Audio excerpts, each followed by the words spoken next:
Hello everyone, welcome at Studio Free Press Matters. My name is Ruth and I'm your host of today. At Studio Free Press Matters we discuss regularly everything concerning press freedom. And that's sadly very necessary because press freedom has been in decline for the last 13 years. But today we're going to talk about something nice concerning press freedom. Is there something nice? Yes. We're going to talk about the European Press Prize. These awards will be issued on the 3rd of June, which is today. And therefore we have in the studio with us Lily Schim van der Loeff. Lily, very welcome. Thank you. You're partner lead of European Press Prize. Can you tell us a bit more? Well, the European Press Prize is an initiative that was founded in 2012 in the Bali in Amsterdam. And it was a foundation that was founded to support quality journalism, to amplify it, to give it a stage. It was founded by media-owning organizations who wish to help with that amplification and make sure that quality journalism got to a bigger audience. And very necessary, of course. Very necessary because there's so much wonderful work across Europe, and it would be such a waste if it only remained in one country. Absolutely. So there are 5 awards, if I'm correct, right? Yes. One is the Investigation Award. Then you have the Distinguished Award, Innovation Award, Yes. And I'm missing 2. Opinion and a Special Award. Right. Maybe you can tell us a bit more about the awards. And is there a prize? Is there money involved also? Yes. So we have the 5 awards, and every award comes with a €10,000 prize. And I'll tell you a bit more about what the awards mean. So if you get the Innovation Award, you're awarded for breaking the boundaries of journalism, going beyond what we know and coming up with something new. It's been awarded in the past to new business models, new ways of investigation, anything that's new. The Investigative Reporting Award is the more traditional. It's uncovering facts that were hidden and that we need to know for public interest. Mm-hmm. Then we have the Distinguished Reporting Award, and which is a curious name. Yeah, it's one we've struggled with, but basically it means the story best told in all aspects. Okay. So in language, in multimedia, in everything that really grips you. Okay, and also has an impact. Also, everything comes with a measurement of impact. All the prizes. All the prizes. Okay, yeah. Good. And then there's the Opinion Award, and that's about the interpretation of the world we live in. So I've heard the judges be surprised by special opinion or they've even awarded something they completely don't agree with, but just they're impressed by the argumentation. And then the final one, the Special Award, is the odd one out, and that's completely up to our judges, and they award any project that defies a category and they feel deserves special recognition. Mm-hmm. So when does the submission start? 1st of October every year. Okay, so it takes up to the 3rd of June to be awarded. Yes, it's a very long process, but that's because there's so many articles that are submitted. Really? So this year we had almost 1,000. Wow. And then they get sifted through by a preparatory committee, which is a group of, this year, 20 journalists who read and read and read. It's a lot. So we're always very grateful for these people. And it's a voluntary job. It's a voluntary job, yeah. And they cannot submit themselves then, of course. They cannot. We've even had people that we've asked for the committee and that they've said no. Because they wanted to submit an article One of our winners today said, I would love to join, but I can't because I've done the best work of my life and I want to submit it. And I want to be awarded for that. Yeah. So there's a preparatory judge or a committee. There's a committee, and then after they choose the shortlist, and after they've chosen the shortlist, they pass it on to the judges, which is a smaller group. And the shortlist has 5 projects per category, and then the judges choose a winner. So now is the moment there to tell who is the winner per category. The honor is all yours, so go ahead. With which one would you like to start? The innovation, I think. Well, the Innovation Award will go to a great Spanish project, which is created by Maldita. They're one of our serial nominees because it's their 3rd time being nominated. and they developed a WhatsApp chatbot.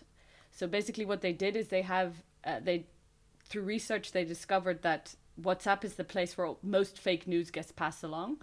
So they now have a chatbot, and I hadn't worked it out first, but basically they just have a number.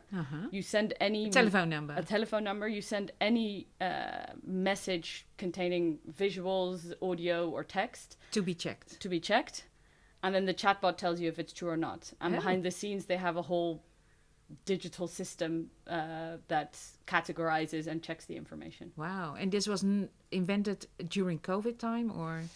I think it was, but somewhere in the last year. So they were already 3 times nominated, and now they finally congratulations. And the next category, the Distinguished.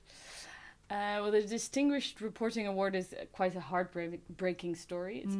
It's by a Polish journalist, Janusz Schwertner, and it's about transphobia in Poland. And it starts off very personal.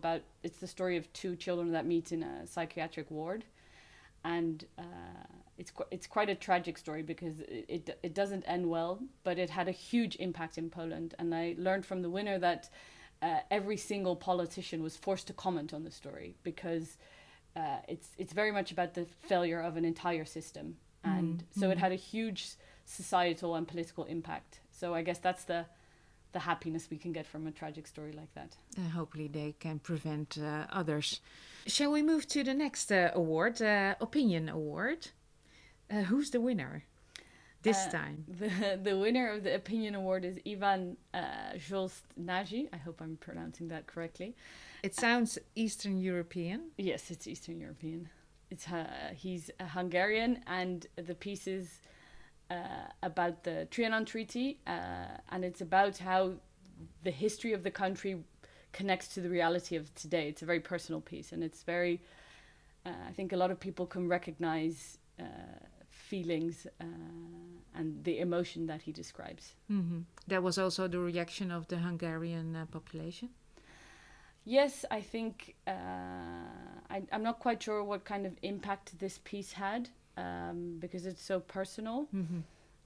He refers to his son and how this bit of history is important to their family, their personal family.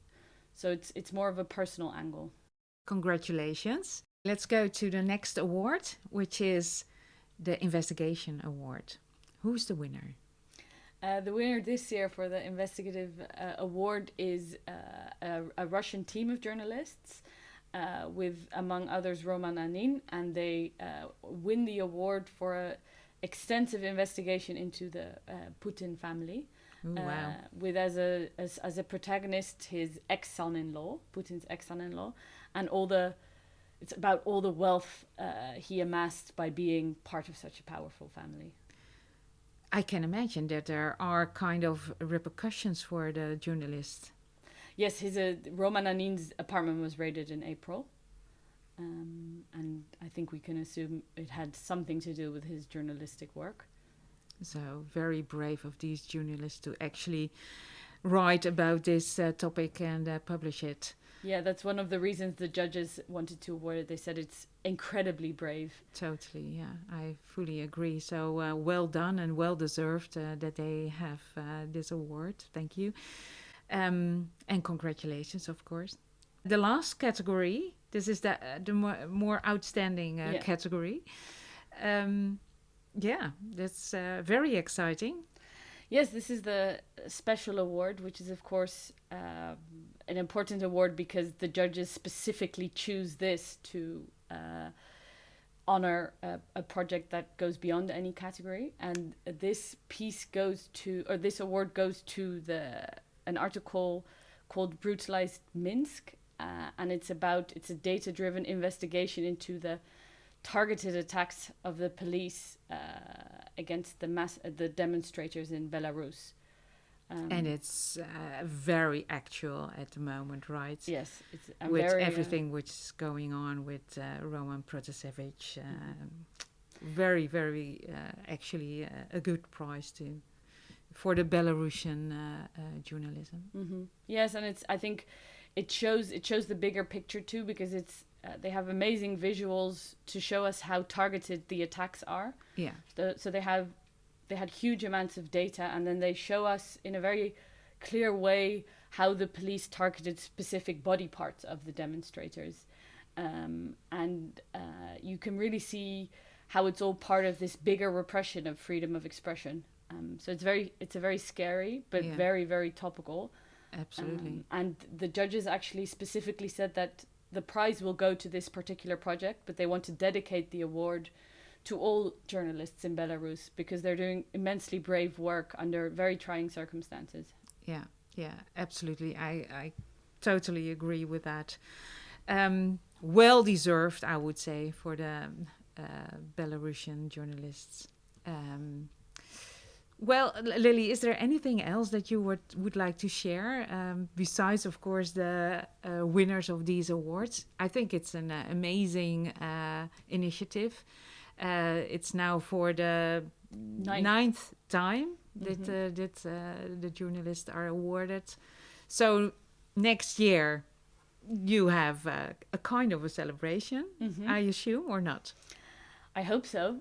It really depends. First of all, we really hope to get everybody together this year because even though there's a lot of things we can do online, the most magical things always happen when we bring journalists together. Totally. And they connect. Especially if they come from different countries where they can connect with each other and talk with each other about their experiences. And learn from each other. Totally, yeah. There's so much great work being done across Europe. And I think it's so important that people be inspired and learn from one another. And continue doing what they do, to write about wrongdoings, about issues and the demonstrations. So I hope that these awards actually are a motivation for all journalists to continue their very important work.